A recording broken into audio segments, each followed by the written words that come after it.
tukitwale nti nuupu yalina obuvunaanyizibwa bw'okuleeta enkyukakyuka mu Uganda. Ndowooza abalala baveeko. Kati endowooza yakyana kito. Bule kabisa eyo yakyana kito. Sebo bwana Emwezi njala okutegeeza ntegeeze n'abatulaba wano. Tewali amanyi agenda kujjako Museveni. Lwakola interview muno ngamba nti President Museveni katugambe kagweramu wano. Tewali ayinza okukwata obuyinza ayinza n'obba omulala ennyo. Tewali amanyi addako. Kati buli muntu kagezesa omukisa gwe. Gwe nti oli w'amaanyi tusooke kikwate. Tujja kugobera. Tunagira mu bakumba ekololo. Ate neyo gw'onoobeerayo. Abakuba guzima akyawo. Tunagira mu abo. Nga mumutudde. Ngoma zo kikwata. W'amaanyi kikwate. Okiwulidde? Naye ekintu kya blackmail tekigenda kukkirizibwa. Ekintu kya blackmail tekigenda kukkirizibwa. Bujeno Museveni yakutte billioni 3 n'aziwa abantu bagulewo obubiina bino obw'enjawulo. Sebo njala okutegeeza nuupu ya mwaka ki? Nuupu eno NUP. Eno NUP. 2019. Kati ate ovumirira ebibiina ebya biliona. Nini ya biliona batusanjuse? Uva ku kweri y'abakibalama eno 2019 biri abiri. Kakati Sebo Chogasi twaku yatandika ku olwo. Yatandika dda. Kati bujega bwa kika kyo bukozese yo statement. Kiki kibakosa statement bwe? Butamanya na mutima mubi na fubitizi. Kubanga ba personalizing ebintu ne bagala okuzimba ekifaananyi nti kino kyaffe nti okulwanyisa okuleeta enkyukakyuka mu Uganda kyabwe bokka, which is not true. Banga nawe era wagulawo ERP ojjukira ekyakuteekebwangako tuze okulwanyisa NUP. Naye NUP be incumbent. President Museveni ye incumbent. Kakati ebimu ku biyamba incumbent ate okubeerawo nga w'amaanyi kwe kuleeta ebibiina ebizanya politics ate omufu. Era ekisooka si kituufu. Era opposition ebibiina byaffe bitukoze bubi nnyo. Ebyobufuzi ebyopposition bitukoze bubi nnyo okulimba abantu. Ekisooka buli luwangula akalulu bwoti wadde owangulidde ku tiketi ya kibiina kitakoze gavumenti oba ogiyingidde. Wanga omusala guveeyo kankiddemu okitegeere bulungi. Buli lwowangula akalulu konna wadde nga tuwangulidde ku NRM bwe gavumenti oba ogikoze eki? Ogiyingidde butereevu. Era kati bakajjajja kuoba otambuliza. Nkitegedde. Salamu alaikum. Agati nakalembe omusomi w'edduwa. Bw'oba wenyiye embeera embi yankusomere ku dduwa. Abali ebweru mirimu gigaanyi papula zeesibye kino kyekyoto kwesabira omukisa kobe ng'odiriddawa wadde wekusabira n'ofuna emikisa. Ky'oba olabanga abirira ebinyonyi ebitalina kyakulya naawe atalina mulimu jankusomere ku dduwa ofuna omukisa. Eno ennyanja kwesula buli kimu ekisira ne kiba kikujjudde nekikasuka mu nnyanja nekikunta nekigenda.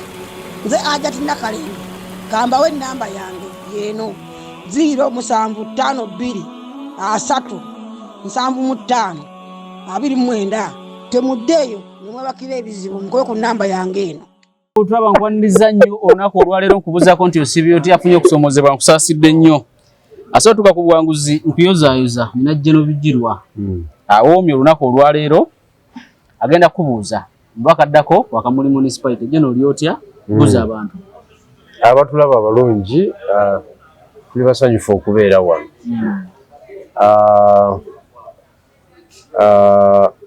Njagala okwebaza abalabi baffe abatuwuliriza n'abagoberezi mu ngeri zonna. Mwebale nnyo mutuzaamu amaanyi engeri gye mufollowingamu ebintu bye tukola. Leero tukomyewo tutandikire we twakoma last Friday. Era nsaba tukubemu mangu tusobole okuva wano. Njagala tugenda mu ssente z'ebibiina by'obufuzi. Etteeka lino lyayita mu Parliament ekibiina kinene ababaka ba parliament nga tekisobodde genda kutula mu iPod tekigenda kudda mu kufuna ssente kyogezza abantu obwama era ne mu lutuula luno olusembeyo FDC teyabaddeyo ne NUP teyabaddeyo oli abuuza nti ebibiina bino ebigamba nti bijja kutuula binamaliriza ne bikakana ne bigana ne bituula ekyokubiri kiki ekigaana ebibiina by'obufuzi bino bakulembeze baabyo okutuula ne President Museveni okwogera ku nfuga y'ebibiina by'obufuzi n'okwogera ku demokrasiya mu ggwanga. No, ebintu byetulaba olwaleero byakolebwa mu 2026 2011 okusinga bwe byasetingibwawo effect tugifuna kati.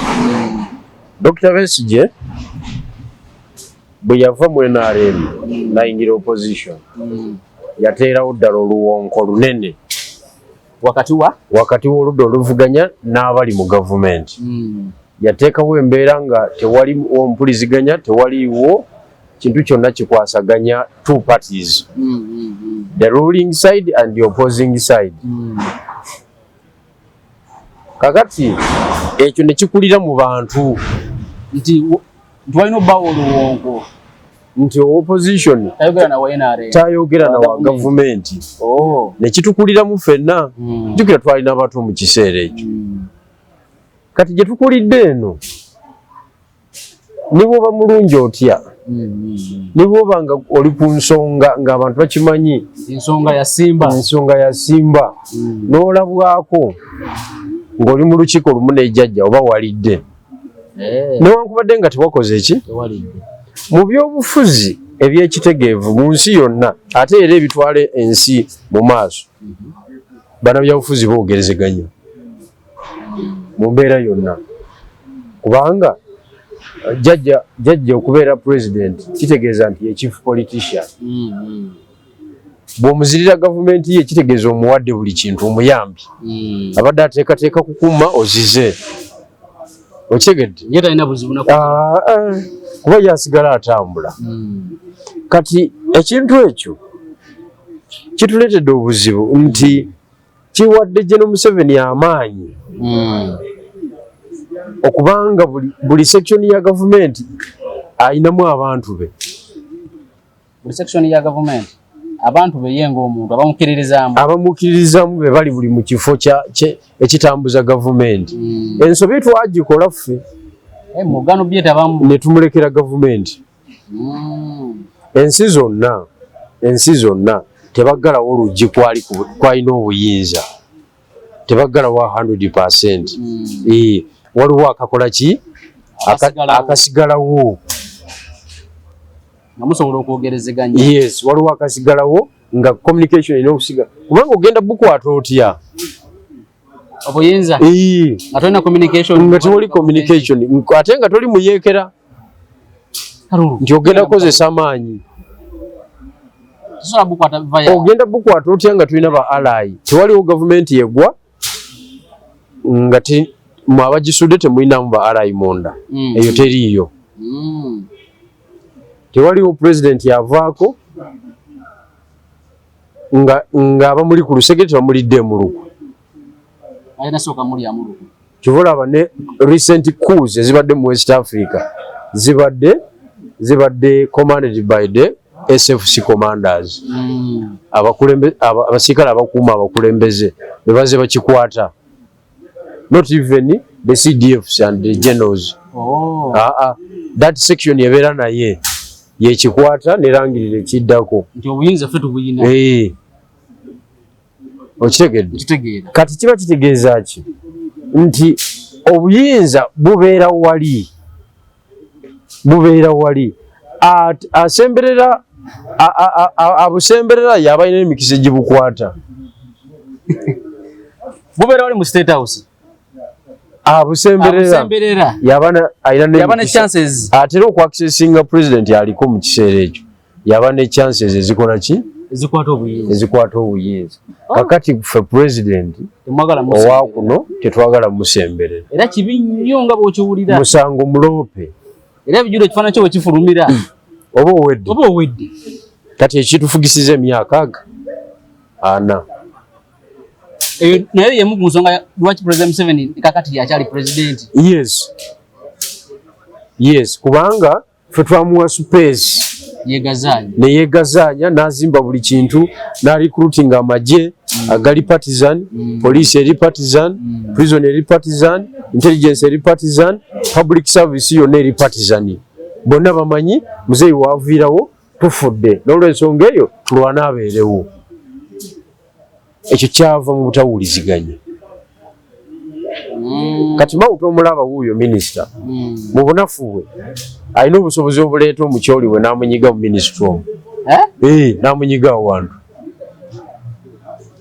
Ate nga ye yanegotiatinga munafu. Tiyagenda bargaining powers ziri awo. Niye asobola okunyiga amapesa ge naye.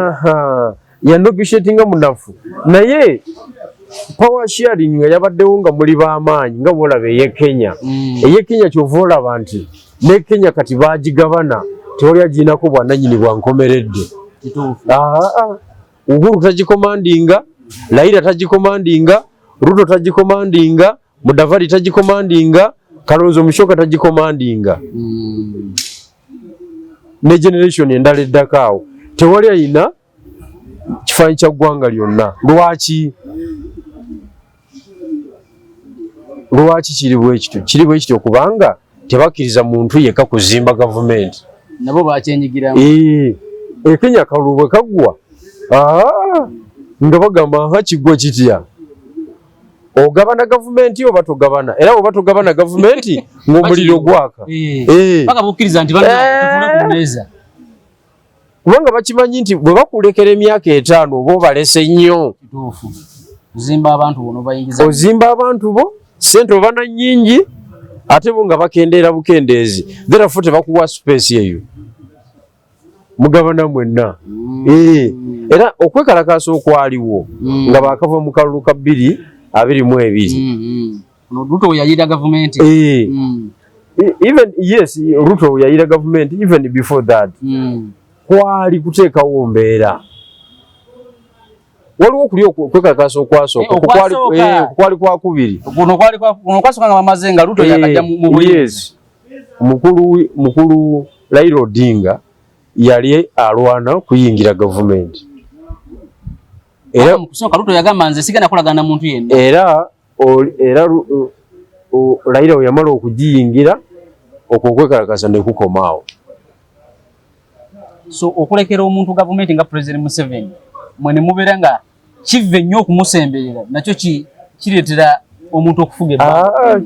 Kye twakola kya bulabe tebakulimba. Era tusobola na kuyunga. Kye twakola kya bulabe kubanga tulina gwe oli mu opposition tulina gwe oyinza kubira Kasimu mu revenue. Tomuyina. Tulina gwe oyinza kubira Kasimu ku airport. Tomuyina. Tulina gwe oyinza kubira Kasimu mu procurement department. Taliiwo. Kyokanga lwemba mwayingidde mwina ministry ze mwamusuuziza. Kati nze mukyala wange yasoma procurement and supply chain management. Olaba omunyiga eyo. Kituufu. Gavumenti bwe batyo bazizimba. Nekyo kikukubisa banno nti mukyala we akola mu gavumenti. Anti mu byawano ebyekisiru. Ebyawano byakyana kito naawe. Eruddira gavumenti ne tugizira yonna. Dr. Besigye yakitandikiriza. Yakizimba. Kati kitukubye. Kitufudde abanafu. Jeno Museveni singa yavaako. Naye buli muzira nga azimba system. Andi kakati buli we tuzira kisooka nga yeeyongerako capacity. Eyebyesente. Yeeyongerako capacity eya military. Yeeyongerako capacity eya parliament. Okitegedde? Ate nga akimanyi bulungi nnyo ffe tuli baavu. Tetusobola kupanuwa. Ogenda kubisana naye otya. Era nze njagala omuntu ajje wano ku kamera anchallenging ku nsonga eyo. Buli we mubeera nga olina ky'omusuuziza wano okutyobola eddembe ly'obuntu kukendeera. Kubanga gavumenti etuuka ekiseera neba nga tomanyi opposition wa gavumenti. Okitegedde? Ng'obitya ng'otya okukwata ku nsonga nga tenaba kukola ki? Tenaba kutegeera bulungi ki ekiriwo. Because Government ilimu abantu abenjawulo baki bangi naye kati tambula mu office za government zonna ojja kulaba ekibiina ky'ebyobufuzi nga kibadde kirisivinga ssente za iPod otuuka otya ogamba nti mu kutuulawo obutuuzi sijja tuulawo ne ssente kanzizire andi kakati eyo point gye mbadde ngendako nti ekisooka si kituufu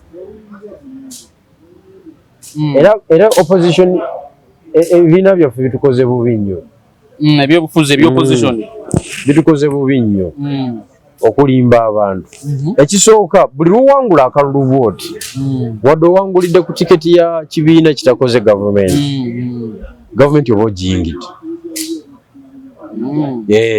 kubanga omusala guveeyo kankiddemu okitegeere bulungi buli lwowangula akalulu konna wadde nga towangulidde ku NRM gwe gavumenti oba ogikoze eki ogiyingidde butereevu era akatiba kajjajja kuoba otambuliza nkitegedde nti bw'obanga abantu bakoze eki bw'obanga akalulu olina ofiisi za gavumenti ze wafunye kakati ali lwaki otwalako byekitundutundu n'ogaana kino n'okkiriza kino kyova olaba politics waffe agaanye okukula wakyavu tetulina ssente ssente zikola ebyobufuzi ziva mu gavumenti bwoba tolina gavumenti toba na resources zitambula okitegeera kakati njala okutegeeza wewali firimu awo tulabye nnyo nti ffe tuli mu generation etalowooza deeply kati mukulabako nupu sente zino esolo zirekayo neetaddayo anti nupu ekisooka nupu erina okulimba bantu eri mu gavumenti kubanga yekola oludda oluvuganya olwa gavumenti facilitation yenna ava mu gavumenti emulina si bwe kiri kakati ate ekayanaki kutuula wali kwa iPod ne President Museveni anti kakati awo ekiddako kiba kitya tuba tubuuza ekibuuzo nti iPod kyeki nti gwe mudaala ogutuulako bannabyabufuzi ab'enjawulo okusobola okuwuliziganya abali mu gavumenti n'abataliimu naye nga balina ababaka mu paliamenti nti ye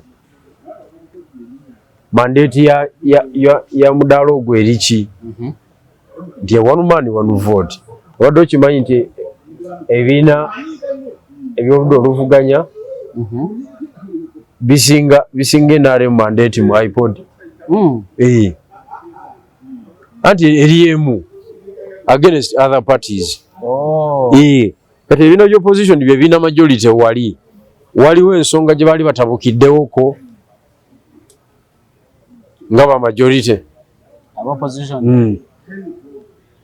simanyi okujjako nga balala bagimanyi kubanga bw'ogenda mu lukiiko ng'olina majority ng'oggyeko okutuula ne boogerezeganya ng'ebibiina by'obufuzi biki ebirala bibakola iPod kiki kyesalawo ennyo anti ekyo ekisooka tebajjanga kukitubuulira okitegedde tebajjanga kukitubuulira naye nga eyogera ku welfare y'ebibiina by'obufuzi eyogera ku electoral democracy its development eyogera ku human rights eyogera ku human rights eyogera ku dialogue okwogerezeganya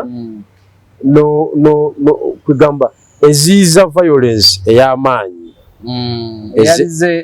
ezeeberawo mu byobufuzi okitegeera therefore kitegeeza nti eyo platform ya mugaso esobolera ddala bulungi nnyo okukola ki okuyamba kyeba esobodde okuyamba mu nsi zino ezikyakula kubanga abazungu bagamba nti abafirika tukubaganye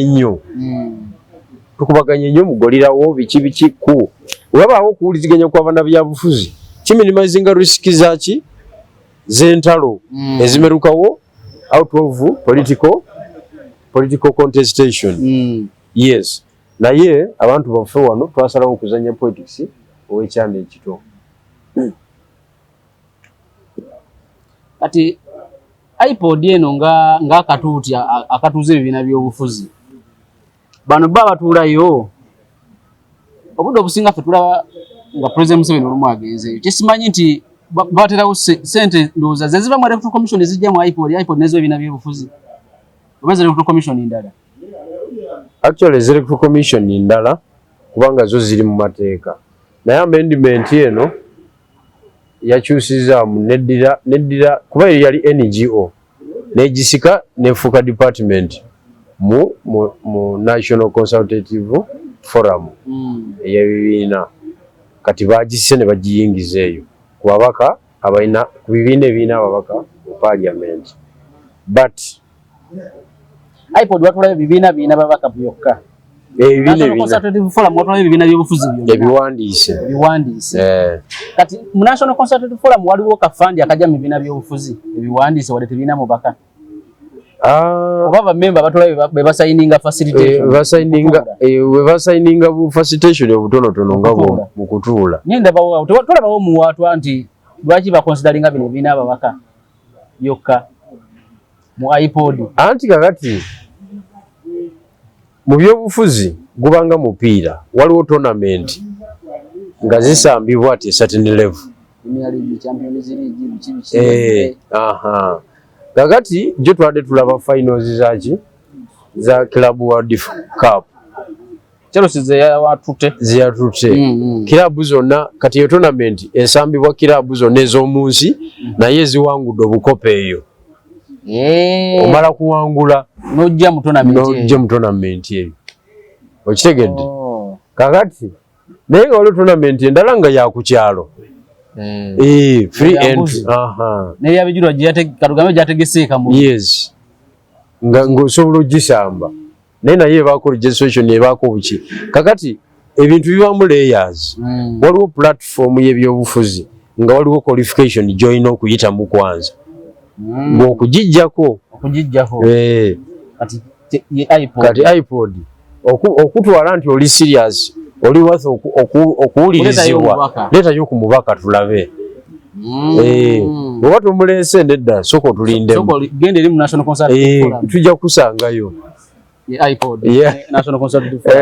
kati abamu bagamba nti IPOD Electoral Commission okutandika okuwa ssente ebibiina by'obufuzi gavumenti yakiraba nti kiba kya mugaso nnyo nti ekibiina ky'ebyobufuzi singa tokiwa ssente kijja kusaka ssente okuva ebweru bwe zinaava ebweru zijje muna ate ziyinza obba ennyingi either nezikola n'emirimu egitali mituufu bano singa bakwate kuboneka tetugenda kuddamu kukwata ku ssente zino tebafuna alternative era ey'okufuna ziri ssente ze baali babagana wanalaba ne mbawa kyogera gamba ne bw'okunganya ssente olina kunganya miliyoni 4 ensonga kya IPOD yajja n'ebirala gavumenti eri mu kusindikiriza abantu bano okubatuusa ku kisenge bafune ssente ate gavumenti zetasobole era babadde bazifuna ssente ziva mu gavumenti as of today ng'amateeka bwe gali tezisobola kuyamba kibiina kuleeta nkyukakyuka tezisobola yamba kibiina kuleeta nkyukakyuka kubanga ntono ssente zonna ezijjako gavumenti zibeera iligo ziba tezikirizibwa zibeera iligo era olitakulimbanga bw'atadde wali ekidaala ayise bamemba b'ekibiina tusonda ssente zinaavaamu tujjeko gavumenti tugende mu kalungu kati ezo ezisondebwa bweziti mu format eyo ziba zaaki anti ziba za kukola ku bintu ebya bulijjo naye mafuta tegaliwo balooya bagendako mu kooti si byakujjako gavumenti kabyero bijirwa byatusembeyo n'ebibiina by'obufuzi abantu simanyi lwaki bakitwalanga ebibiina by'obufuzi mbu ekisanja kino ebiyitiridde National Presidency Party bagitongoza need yafunye certificate n'ebibiina ebirala ebijja mu maaso lwaki aba NUP bagamba nti ebibiina ebijja biri sponsored by President Museveni okulwanyisa NUP mu opposition nti obubiina bwonna buze kulwanyisa NUP era buli sponsored by President Museveni obutamanya tekikugisaako musango kakati statement ya butamanya kakati buli muntu okimanyi bulungi nnyo nti mu mateeka ga Uganda gakkiriza omuntu freedom of association buli muntu wawulirira emirembe kakati bwekibanga kiri bwe kityo mu mateeka tosobola kunenya muntu aina walabye onagamba nti zinja kwashishetingira wano kangende wano wenda byomusana wempulirira emirembe kati eri principle y'amateeka oba ogyerabidde freedom of expression. Yes, and freedom of association. Ekyokubiri tukitwale nti nuupu yalina obuvunaanyizibwa bw'okuleeta enkyukakyuka mu Uganda. Ndowooza abalala babiveeko kati endowooza yakyana kito bule kabisa ebyo yakyana kito. Sebo bwana Emwezi njagala okutegeeza ntegeeze n'abatulaba wano tewali amanyi agenda kujjako Museveni. Lwakola interview lumu n'ongamba nti President Museveni katugambe kaggweramu wano tewali ayinza okukwata obuyinza ayinza n'obba omulala ennyo. Tewali amanyi addako kati buli muntu kagezesa omukisa gwe gwebuga nti oli w'amaanyi tusooke kikwate tujja kugobera tunagira mu bakumba ekololo ate neyo gonobeerayo abakuba guzima akyabo tunagira mu abo nga mumutuddegomazo kikwata w'amaanyi kikwate okiwulidde. Naye ekintu kya blackmail tekigenda kukkirizibwa. Ekintu kya blackmail tekigenda kukkirizibwa. Bugeno Museveni yakutte bilioni 3 n'aziwa abantu bagulewo obubiina bino obw'enjawulo. Sebo njala okutegeeza nuupu ya mwaka ki? Nuupu eno NUP biliona eno NUP 2019 kati ate ovumirira ebibiina ebya biliona yate wamu nini ya biliona batusanjusa uva ku kweri yabakibalama eno 2019 bili abi kakati sebo Choga sitwaku yatandika ku olwo yatandika dda kati bujega bwa kikakyo obukozesa eyo statement kiki kibakozesa statement bwe butamanya na mutima mubi na fubitizi kubanga ba personalizing ebintu ne bagala okuzimba ekifaananyi nti kino kyaffe nti okulwanyisa okuleeta enkyukakyuka mu Uganda kyabwe bokka which is not true. Banga nawe era wagulawo ERP ojjukira ekyakuteekebwangako tuze okulwanyisa NUP. Naye NUP be incumbent President Museveni ye incumbent kakati ebimu ku biyamba incumbent ate okubeerawo nga w'amaanyi kwe kuleeta ebibiina ebizanya politics ate omufu era nga NUP bwe muzanyo ebiyamba jajja okubeerawo byebibiina by'obufuzi okuzanya politics omufu kati yo nuupu lwaki ezanya bwetyo. But lwaki teri happen ebibiina by'obufuzi ebipya ebizze ku kisaawe kubanga otuwera abazambi otubeera bangi tusobola okutayiza striker agenda okuteeba. Kati nakugamba simanyi oba nakyogera naawe ebibiina by'obufuzi mu Uganda byonna buli kibiina opponent kya kibiina kinne waakyo regardless of the status. Nze ng'owa ERP NRM bwenkuba ne NUP bwenkuba ne FDC bwenkola ki bwenkuba kati kiba kitegeeza nti bwe mba nkomyawo ekikompola bonna mbakubira ku level y'emu.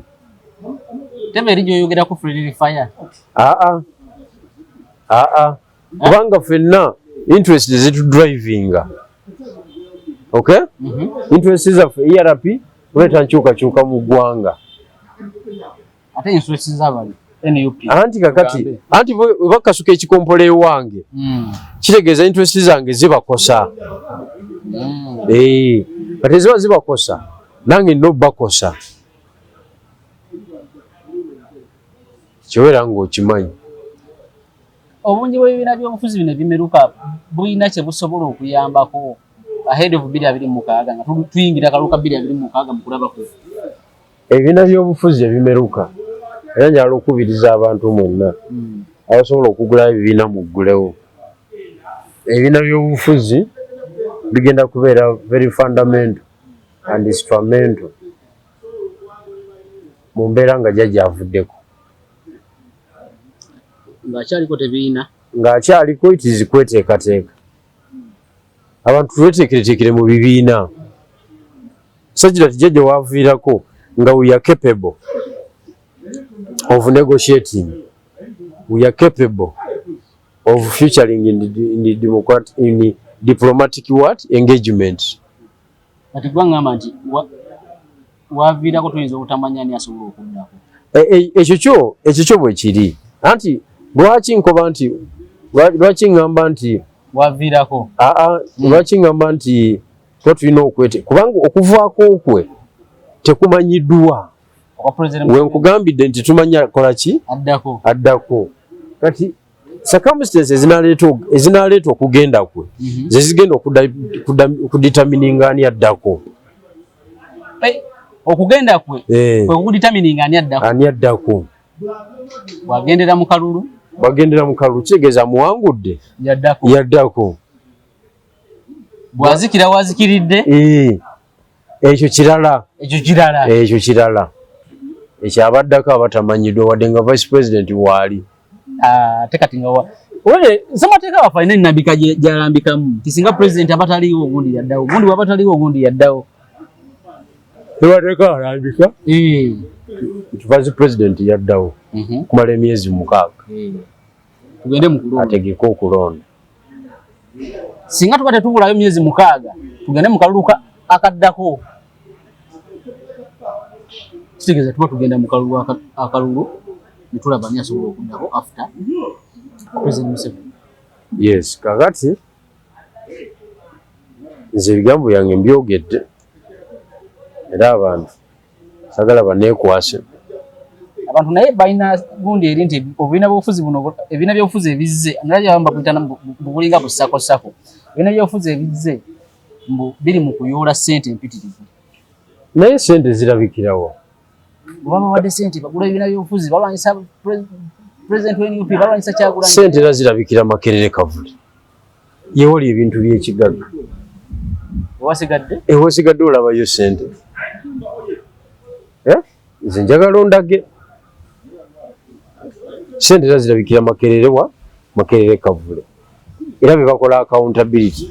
Walukyambuzi gye ziri. Yalinawo ofiisi. Kati waliwo ebintu nga byakwogerako bwogezi ku Rwanda. Ekyokubiri bwe wajja tewasangawo bibiina lwaki teyabiyingira n'akola ekikye? Kubanga ekibuuzo ekyo ne bikirina okuddibwamu obulungi. Lwaki teyabiyingira? Anti ayagala kukola ki? Kunyweza infrastructure ya bibiina. Lwaki teyakiyingira? Yali kiyingidde. Bada nkyabuuza ekibuuzo kimu. Okutabukatabuka kuno ku opposition kulaga ki? Bo benyini aba opposition ngolaba. Bani abatabuse? Ngamba okutabukatabuka kwe kuli. Lero nkeddeko ku need yabo. Kibiina ky'ebyobufuzi. Nikye yabuluza. Mu butono bwakyo. Mu butono bwakyo president wa need akedde ku macha naita press conference. Press conference nga amazato kugoba baneke member after kufuna certificate ng'ekibiina ky'ebyobufuzi byo bali bamu suspending okole. Kati nga nabo bali awo. Secretary General agamba bangobye lero. Omuwandiisi bamugobye, omwogezi nga bonna babagobye. Kati okusinziira ku intero gye nfunye nti Kabuleta alaka yaga kujja kuba president. Naye nga bano bo bane bamugaba okusinziira ku result tuzirize twafuna luli. Bana bali tu concentrating ku bino ebifu byawa wansi. Kati abo nabo olwedde bamaze okwekutula. Kati ng'ogyeko nti bo beekutulamu bukana bokka naye ate olinayo aba opposition abakuba aba opposition nti owa Makerere Kavule nakuba DF. Owa Makerere Kavule banakuba PFF. Owa PFF nakuba Makerere Kavule nekibeera buli kiti. Kakati ekisooka kibi nnyo baganda bange aba need okubanga ku level entontono gye babaddeko nayo bafunye omuswiba ogwo si mulungi. Nsaba bakitereeze mangu basobole okutambula. Naye okuva lwe baagana okumpuliriza strategy nabo wasinga bali wala.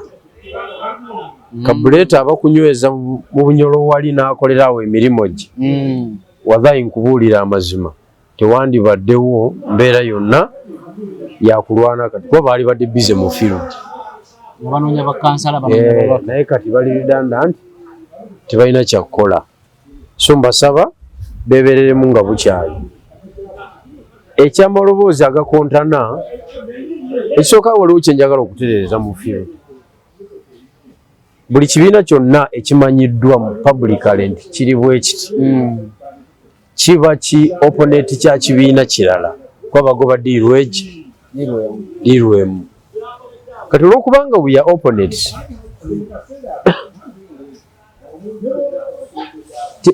tekikyewunyisa kati nga twerumbye because we are opponents tewaliwo kibiina kye bayita opposition waliwo bibiina bya bufuzi buli kimu kina ekigendererwa ekyakyo kuba nze nupu bwenkuba nenaremu bwenkuba ekamuli